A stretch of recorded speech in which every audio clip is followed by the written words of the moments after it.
मैं काफी देर से मैं सुन रहा था, क्योंकि इन तीनों बच्चों के लिए मैं अदालत में भी लड़ाई लड़ रहा हूं, उसकी भी मेरी तैयारी है।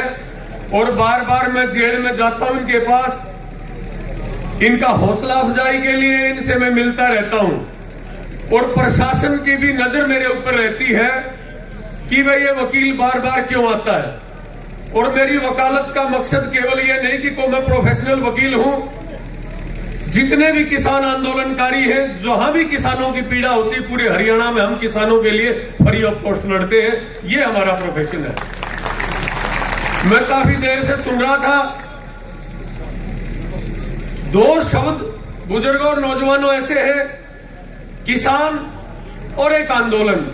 अगर किसान शब्द को आप निकाल दोगे तो मुझे लगता है कि मोदी जी या भारत की सरकार या हरियाणा की सरकार या प्रदेश की किसी अन्य सरकार, अगर किसान शब्द को निकाल दिया, ये देश खत्म हो जाएगा, देश बर्बाद हो जाएगा।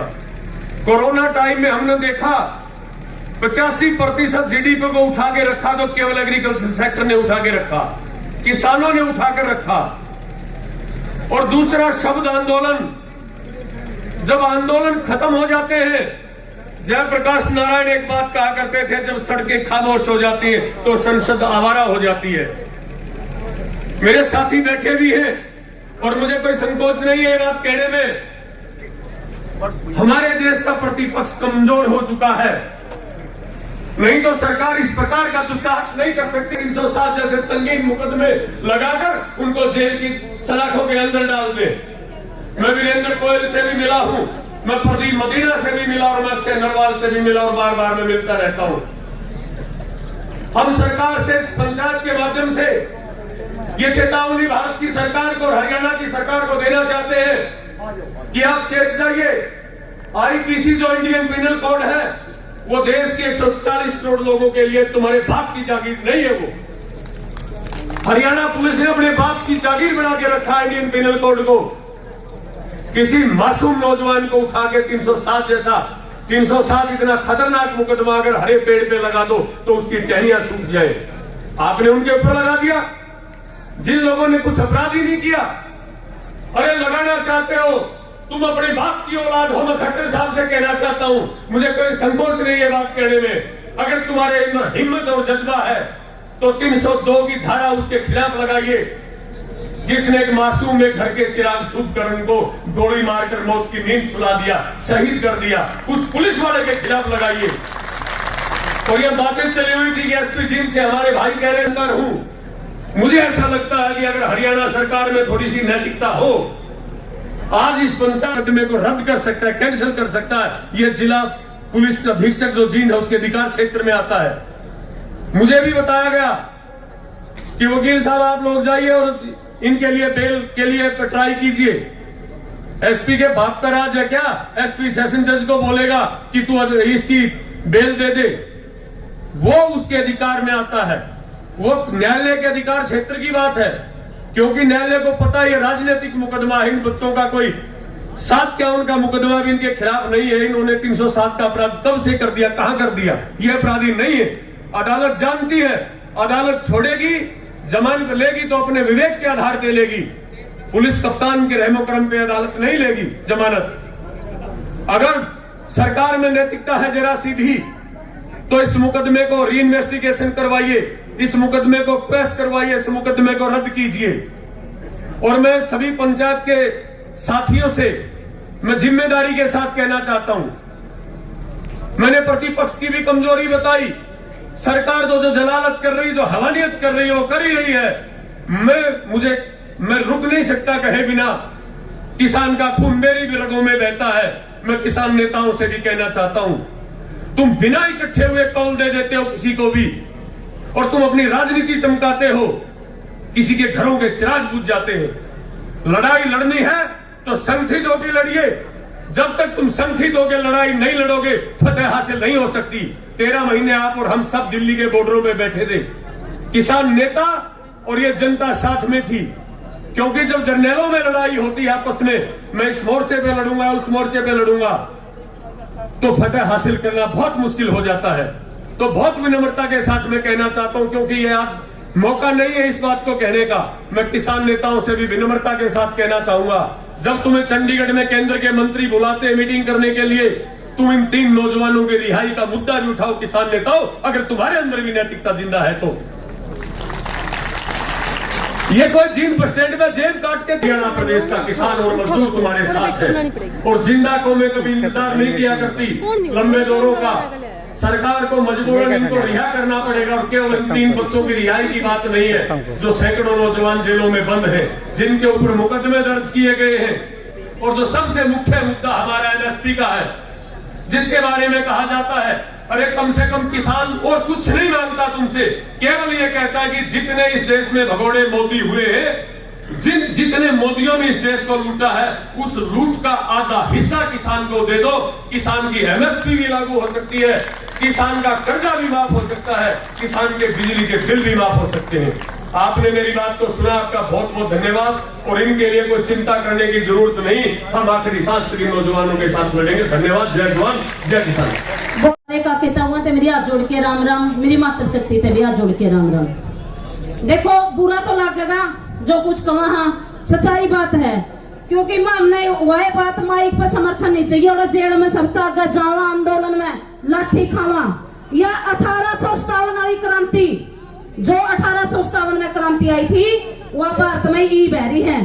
पहले आंदोलन में नहीं, पहला आंदोलन तो पूरा तालमेल करके ने पूरी रणनीति करके लड़ाया गया था। जो ईब आंदोलन शुरू हुआ वो 1857 वाली क्रांति वाला काम बन गया। 1857 की क्रांति थी, जो लड़ाई शुरू करी थी, वह नुए बिना तालमेल के, बिना रणनीति के और बिना आपसी भाईचारा खट्टे करे बिना लड़ी थी।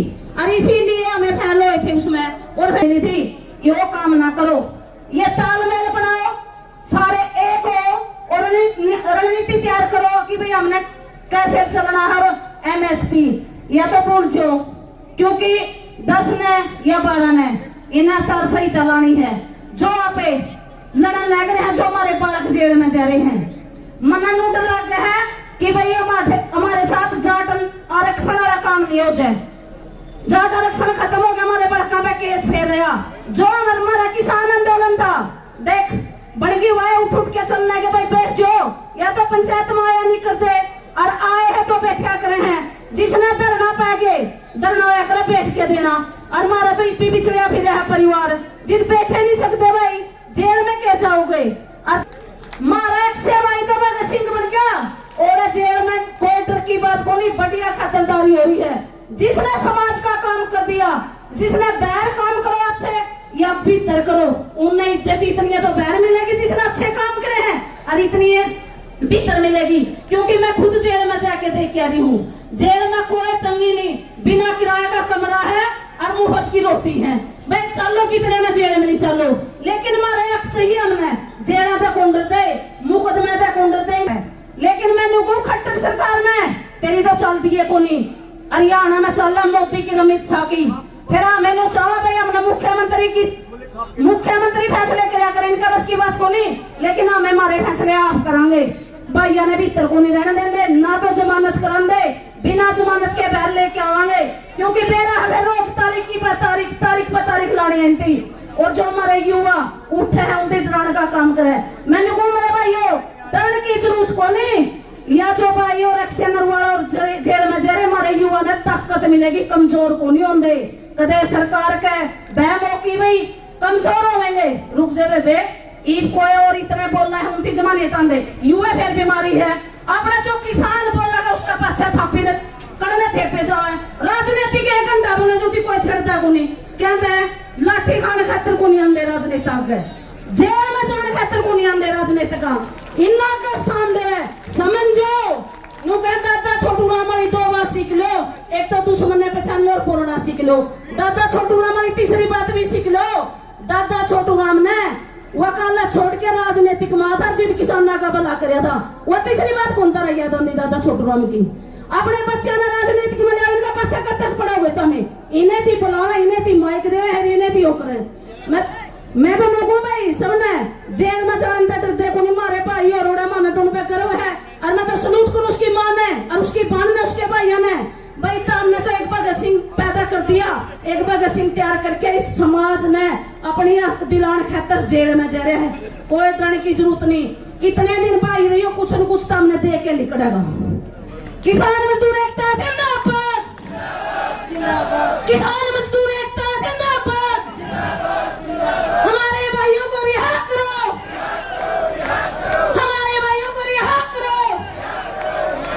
बीजेपी सरकार मुर्दाबाद, बीजेपी सरकार मुर्दाबाद।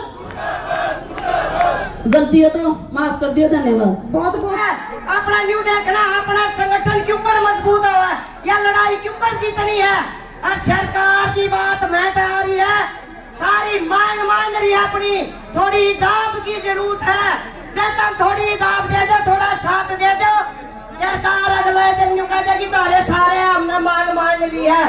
और जो रही राजनीति की बात, जो जितने राजनीतिक से सारे का हमारा साथ दो, और नहीं तो फिर वो आगे आवेंगे के जवाब लेवेंगे।